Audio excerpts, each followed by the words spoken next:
All right, so today we're diving into your story about Tia Ramona. And from the story outline and character descriptions and scenes you've given us, it seems like we're dealing with a pretty mysterious legacy here. Yeah. So let's unpack it all and see what we can uncover. Yeah, I'm really interested in these three characters that you've come up with, Jake and Anne and Poi, Right. the skeptic, the artist, and the believer. Kind of a classic recipe for some conflict, I would say, especially when they're thrown together like this. Yeah, and you didn't just throw them together. You stuck them in this creepy old house with like two rooms between the three of them. Exactly. It's definitely a pressure cooker situation. Oh, yeah, yeah. So what were you hoping to achieve by kind of deliberately putting these characters in such close quarters? Well, forced proximity, I think, often cracks open those really carefully constructed facades we build up. Yeah. It forces people to confront, their differences, their secrets. And secrets are really the lifeblood of any good mystery. Right, and speaking of secrets, let's talk about these characters a little bit more. Okay. We've got Jake, the physics student, Yeah. all about logic and reason, Yes. needs to see it to believe it. Does his skepticism ever waver in this story? Well, you've given him a camera, and he seems very drawn to Tia Ramona's mystery, Yep. even if he doesn't want to admit it, right? So I think that tells us that he's not totally immune to the allure of the unknown. Yeah. There's a spark of curiosity there that might just blossom into a little something more. Okay, and then there's Anne the artist. She seems to connect with Tia Ramona on a totally different level, almost like she understands the language of her art. Right, and you've hinted that Anne is a little intimidated by Tia Ramona's legacy, Yes. which I find interesting. Yeah. Is this a case of imposter syndrome, or is there something more there? And of course, we can't forget Poi, the astrobiology enthusiast, Right. always ready with a conspiracy theory and a healthy dose of humor, seems like the real wild card of the group. Yeah, Poi's enthusiasm for all things paranormal is definitely going to clash with Jake's skepticism at some point. For sure. And I wonder, will that lighthearted approach to all the strange things that are happening, will that ever waver as things get a little more serious? Right. We haven't even talked about like the really strange stuff yet. Exactly. Like the recurring dreams about Risitos de Oro, that creepy island arcade that seems to mirror reality. Yeah. This town that's completely devoid of young people. Mm-hmm. It's like they've stumbled into a completely different dimension. And let's not forget about Mauricio, Tia Ramona's art dealer. Oh, right. He seems nervous, like he's hiding something. He's practically radiating suspicious vibes. Yeah. You know, this whole situation, the characters, the setting, it's giving me very much those Agatha Christie vibes, but with a dash of magical realism thrown in there. And that's where it gets really interesting, because you've grounded this story in such a real sense of place and character. Right. But then you layer in these fantastical elements that constantly leave us questioning what's real and what's imagined. Right. And speaking of real and imagined, let's talk about Tia Ramona herself. Okay. We only get these small glimpses of her, but they're very potent, you know. Mhm. A hyper-realistic painter, fascinated by the occult, living this life of isolation. What kind of secrets did she hold? Well, hyperrealism in itself is all about blurring those lines between art and reality. Right. And then you add this layer of the occult, which suggests that maybe she wasn't just trying to capture what she saw on the canvas, but actually tap into something beyond our understanding. Yeah. And you use the word secrets several times in your notes. So what's the overall feeling you're going for with this whole mystery surrounding Tia Ramona? Well, I think the best mysteries are the ones that make us question everything we think we know. Okay. In this case, it's not just a whodunit, but it's about the very nature of reality itself. Are Yeah. these strange things happening because of some supernatural force, or are they figments of these characters' imaginations? And I think that's really for the reader to decide. It's like she's almost a ghost in her own story, you know? Oh, yeah. Like she's there, but she's not there. Yeah, her presence, or I guess maybe the shadow of her presence looms over everything. Right. The house, the art, the mystery, it's all tied back to her in some way.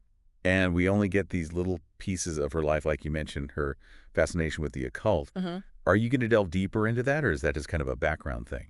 Well, it's kind of both, isn't it? I mean, it definitely adds this whole layer of intrigue to her character, but it also kind of sets the stage for everything strange that starts happening later. Yeah. Like, did her dabbling in the occult have unintended consequences? Right. It's just this question that's going to linger in the back of the reader's mind. So, okay, let's talk about those dreams. Oh. The recurring dreams about the pregnant woman in the painting. Yeah. You've said that they all have these dreams, but is it the same dream or are there differences? Well, that's a really good question, and I think that's something that you should explore because they could be having the exact same dream, like a shared premonition of something, Right. or they could each be tailored to the individual.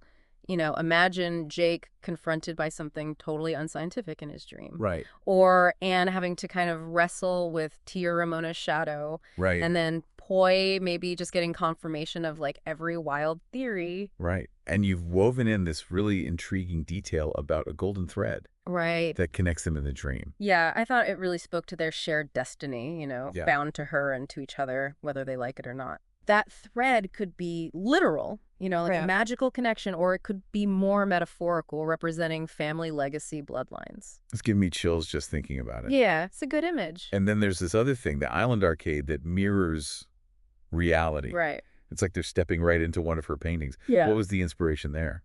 Well, think about games for a second. Games allow us to try out different realities, Right. become different versions of ourselves.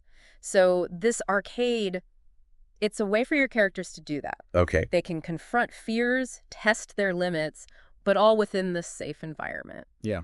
This mirrored reality. Right, but those lines might start to blur Exactly. between the game and reality. And that's where it gets really interesting. Yeah, especially since you mentioned there's practically no young people on the island. Right? It just adds to that unease, right? Like Yeah. something's just not quite right. Something's definitely off. Exactly. And, that sense of isolation that you've created that's so powerful and a mystery, Right. it makes the characters more vulnerable. It heightens the tension. Yeah. When everybody feels suspicious, Right. who can you trust? Especially Mauricio.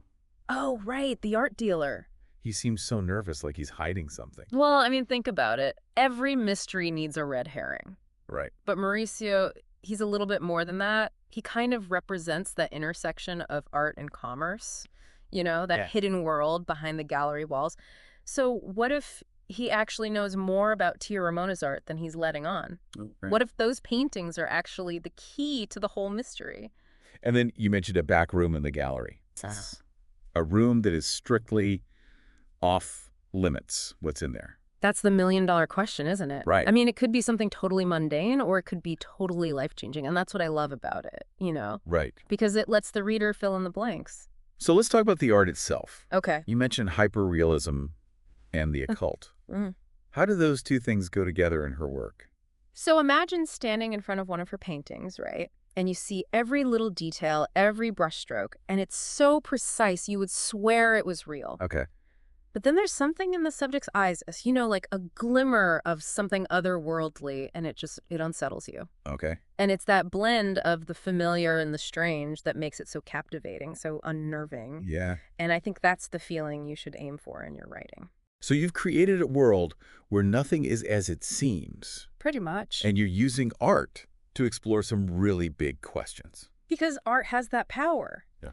It Yeah. makes us question what we see. It makes us feel things on this really visceral level. And this island that they're on, Right. it's both familiar and really unsettling. Yeah, isolation can do that, Yeah. It really magnifies everything, all Yeah. those fears and insecurities. So like when they have that dream, Yeah. when they're on that beach that's made of paint, Right. what are you hoping to achieve with that scene? Well, that's where you can really lean into the surreal, Okay. like the liquid paint. Yeah. Maybe it represents how fluid memory is, Okay. or how the past can change how we see the present. Right. And then there's those things that Rositos de Oro is saying. Oh, yeah, like little clues, right? Yeah. Are those clues? Yeah, what if those words have like a double meaning, And the pregnancy thing? Right, The recurring pregnancy? yeah. What's that about?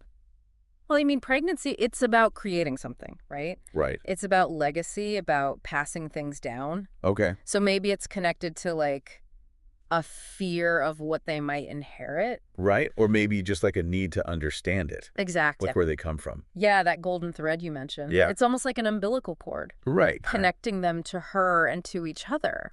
So you've got all these different elements in this story. Yeah, it's all connected. What do you want the reader to take away from it? For me, the best stories are the ones that stay with you.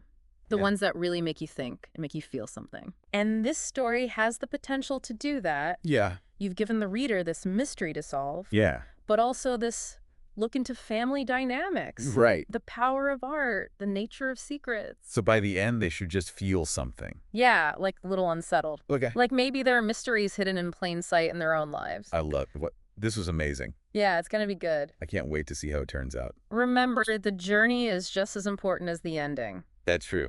Take your time and have fun with it.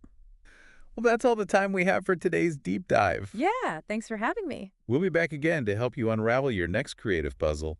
Until then, happy writing.